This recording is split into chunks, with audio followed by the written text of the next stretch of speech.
Hello students, good morning. Welcome to the Bujingli School Trust Sanchalit Jainacharya Shri Ajramarji School online classes. Social Science Standard 8 Chapter 9 Our Economic System. Let's continue on page number 73. Last हमने discuss किया था sectors के बारे में.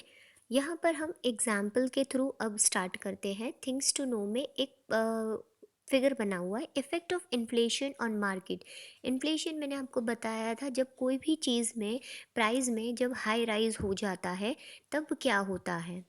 यहाँ पर कुछ question है, लेट्स सी कि अगर एक कप ऑफ टी 7.5 रुपये में ओनर को, होटल के ओनर को, अगर उसको एक कप 7.5 में पड़ रहा है तो वो 2.5 रुपये एज अ प्रॉफिट कमा रहा है.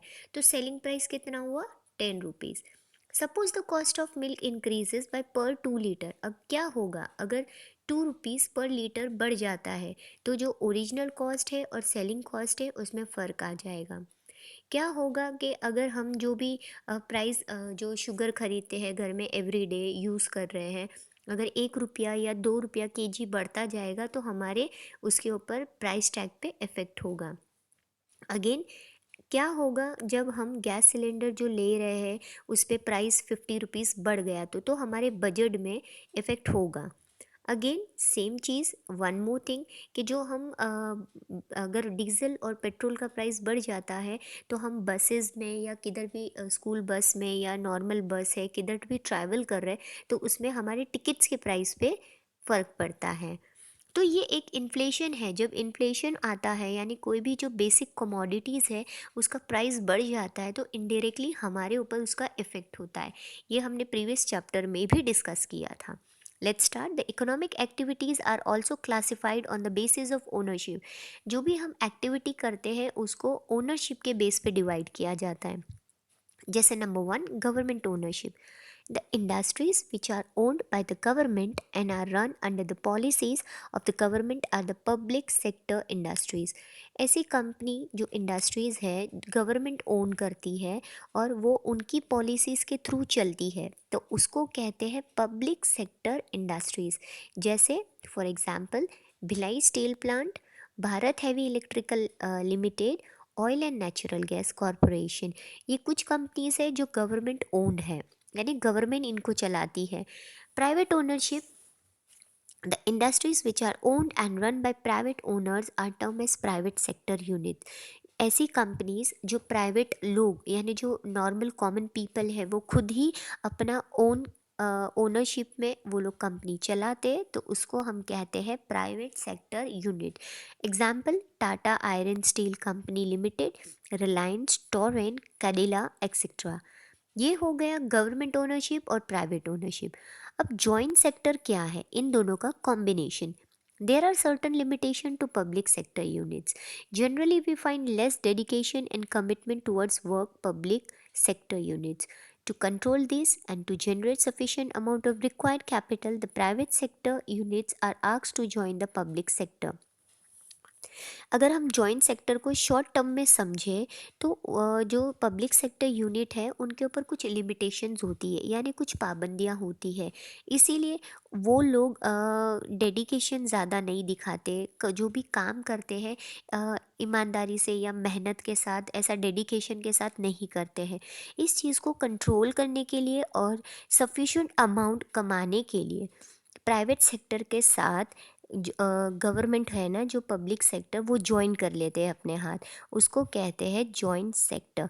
In this the government enjoys a greater control. इसमें प्राइवेट वाला भी काम कर रहा है, गवर्नमेंट भी इन्वॉल्व है, लेकिन फ़ायदा ज़्यादातर सिर्फ और सिर्फ गवर्नमेंट का होता है. Let's see on page number 74. Cooperative sector. There are many people in the country who are not economically very sound. हमारे देश में आज भी कुछ ऐसे लोग हैं जो फाइनेंशियली साउंड नहीं है यानी उनके पास इकोनॉमिकली पैसे नहीं हैं. आज भी उन लोगों को हर चीज़ की कमी रहती है. They are not in the condition to start their own small cottage industry. उनकी इतनी भी कंडीशन नहीं होती है कि वो खुद के लिए छोटी सी कोई भी कॉटेज इंडस्ट्री स्टार्ट कर सके. Such people make a cooperative society or group where they undertake the manufacturing and selling process.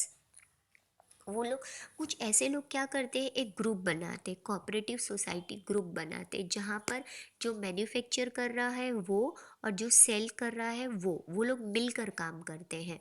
The units that are started with cooperation of a group of people are known as cooperative sector. जो लोग corporation यानी दो group of people जब मिलकर इकट्ठा मिलकर काम करते हैं उनको कहा जाता है कोऑपरेटिव सेक्टर यूनिट. अगर एग्जाम्पल की बात करो तो डेयरी, मिल्क डेयरी होती है, शुगर मिल्स है, ये सब कोऑपरेटिव सेक्टर यूनिट है. अब हम देखेंगे एक activity, classification of economic activities into organised and unorganised sector. Organise और अनऑर्गेनाइज सेक्टर में दो चीज़ों को डिवाइड किया हुआ है. दो एग्जाम्पल है जिसको हम समझेंगे वन बाय वन. पहले हम कांता के बारे में रीड करते हैं और उसके बारे में पढ़ते हैं. Kanta works in an office from 9:30 a.m. to 5:30 p.m. She gets the salary at the end of every month regularly. Kanta एक ऑफिस में काम करती है सुबह 9:30 से लेके शाम के 5:30 बजे तक. उसको हर मंथ के एंड में रेगुलर सैलरी मिलती है. Apart from salary she is eligible for the benefit of pension and PPF. Salary के अलावा उसको पेंशन और पीएफ यानी प्रोविडेंट फंड का भी फ़ायदा होता है. She also receive medical allowance and other allowance too. उसके साथों साथ उसको मेडिकल अलाउंस भी मिलता है, यानी मेडिकल खर्चा अगर कोई आ रहा है तो कंपनी देती है, उसके अलावा एक्स्ट्रा अलाउंस भी देती है, यानी एक्स्ट्रा खर्चा भी उसका वो कंपनी उठाती है. Kanta gets the salary for Sunday too which is a holiday. Kanta को इनफैक्ट संडे का भी पेमेंट मिलता है, जबकि वो जॉब पर उस दिन नहीं जाती है, उसके लिए वो दिन वो छुट्टी होती है. She has been given the appointment letter which states the rules and regulation for job. In fact जब कांता को एक अपॉइंटमेंट लेटर भी दिया जाता है जिसमें रूल्स और रेगुलेशन जॉब से रिलेटेड होते हैं. दस Kanta works in N organise sector. इसका मतलब कांता एक ऑर्गेनाइज सेक्टर में काम करती है जहाँ पर time to time appointment letter दिया गया है, मेडिकल अलाउंस मिल रहा है, मंथली सैलरी मिल रही है, सब चीज़ें रेगुलर मिल रही है. अब उसी तरफ दूसरी तरफ हम बात करेंगे कमाल की, जो कांता का नेबर है. He works on daily wages in a grocery shop. वो डेली वेजेस यानी रोज़ उसको पूरे दिन काम करता है तो उसको एक दिन की उस दिन की पगार मिलती है. डेली वेजेस यानी रोज़ की पगार मिलना. वो ग्रॉसरी शॉप में किराने में काम करता है. He goes to the shop in the morning at 8 and works till 9 in the evening. वो सुबह के 8 बजे मॉर्निंग में जाता है, रात के 9 बजे आता है. ही does not get any allowance apart from daily veg. उसको कोई भी अलाउंस नहीं मिलता है, कुछ भी नहीं मिलता है. जैसे हमने कांता की बात की, उसको पेंशन मिल रहा है, पीएफ मिल रहा है, इसको कुछ भी नहीं मिल रहा है. इसको डेली पगार मिल रही, डेली वेजेस के बेसिस पर पेमेंट मिल रहा है, उसका मंथली सैलरी भी नहीं है. He is not paid for the day he does not go to work. उसको उस दिन का पैसा नहीं दिया जाता है जिस दिन ये काम पे नहीं जाता है. जैसे हमने कांता का देखा कि संडे हॉलीडे होने के कारण वो नहीं जाती है, बट उसको वो फुल सैलरी उसको मिल रहा है. He has also not received any appointment letter. इसको कोई भी अपॉइंटमेंट लेटर भी नहीं दिया गया है. His boss can tell him to leave the job at any point of the time.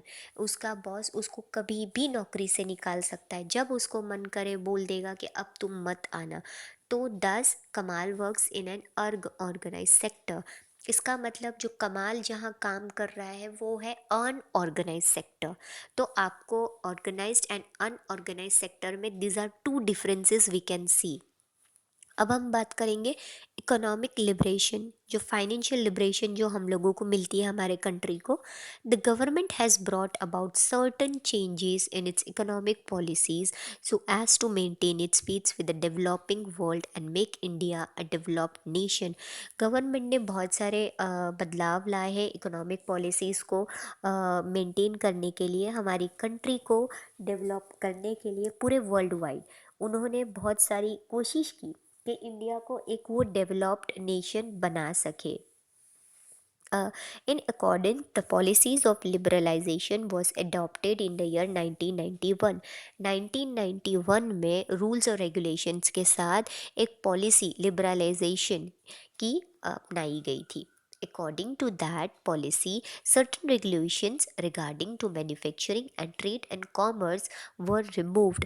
जो लोग import और export कर रहे हैं, trading कर रहे हैं, business कर रहे हैं, उन लोगों के लिए कुछ हद तक गवर्नमेंट ने पॉलिसीज़ बनाई थी, ताकि रेगुलेशंस उनको ऐसे उनके लिए अलग अलग लॉज बनाए थे और टैक्सेस से रिलेटेड, ताकि उनको कोई इशू ना हो. ड्यूटीज़ एंड टैक्स रिलैक्सेशंस और import and export were announce. इस पॉलिसी में जो भी टैक्स लगता था, अगर हम सामान चाहे इंपोर्ट करें या एक्सपोर्ट करें, उसका हमें टैक्स पे करना पड़ता था. तो जितने भी मैन्युफैक्चरिंग कंपनी है या ट्रेडिंग कंपनी है, जब वो सामान मंगवाते हैं या भेजते हैं, तो उस पे उनको टैक्स का रिलीफ मिल गया था. The process of establishing a new manufacturing unit was made simpler.